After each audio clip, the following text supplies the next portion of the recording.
I'm Insomniac, and this is Tony's Backcountry Blend.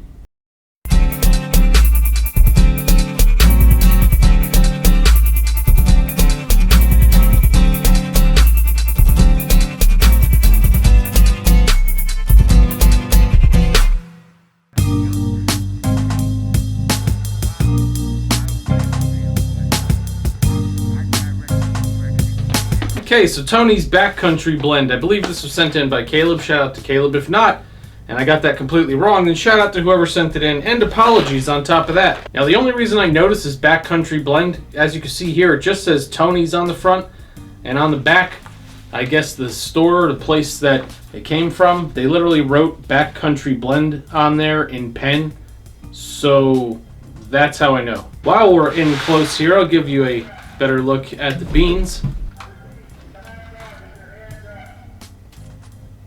On the back of the bag, you have a little bit of history about Tony's Coffee, but this is not a coffee history channel.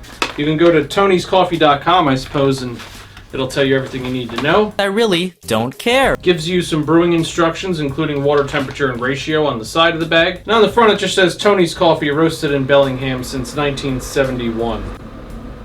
Well, inside the bag, I'm getting the most no shit aroma that you can possibly get out of this type of bag. It smells like paper bag.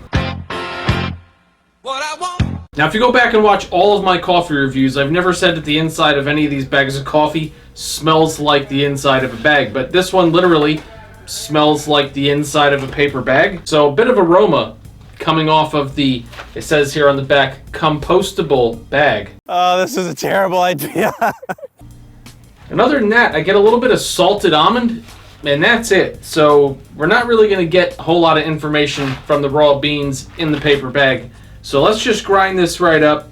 We are going to French press it. We will see what it smells and tastes like in liquid form.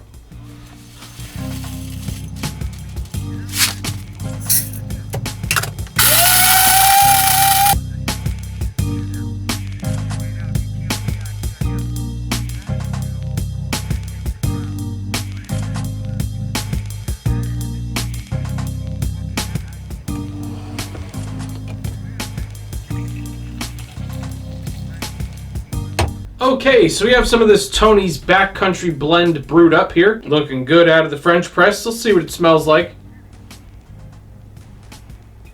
It smells like warm chocolate milk, like one of those plastic chocolate bottles of Nesquik if you put it in the microwave. Get out. I have a little bit of fresh apple peel and dark chocolate covered raisinets. Can't go wrong with that. All right, let's see what it tastes like.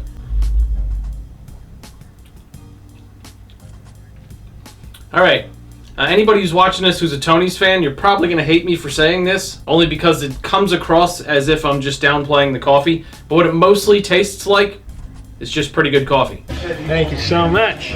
Kind of like the flavor that you think of when you think of coffee in general, because as you know, there are a wide array of flavors and aromas you can get in coffee, but I mean the general sensation that comes to mind when you think the flavor called coffee. That's what it reminds me of. Pretty good coffee. There are some subtle flavors in here, though. There's a dirty chocolate cracker-like flavor in here. Kind of like plain unsalted crackers if you were to somehow make them with a bit of cocoa powder. It's very savory, big body, no bitterness.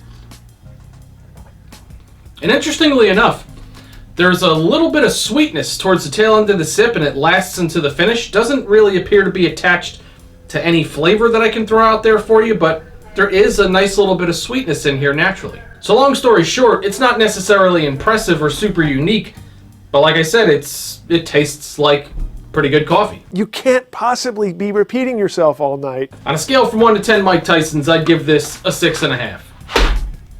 If you've had this coffee, or if you're a Tony's Coffee fan in general and you want to recommend some other coffees, or if you and or Tony's Coffee wants to send in other Tony's Coffees, make sure you email me at shouldidrinkthis@gmail.com. Make sure you leave comments down below. Let me know what you thought of this coffee and maybe some of their other roasts. And that's it. I'm going to get back to drinking this pretty good coffee.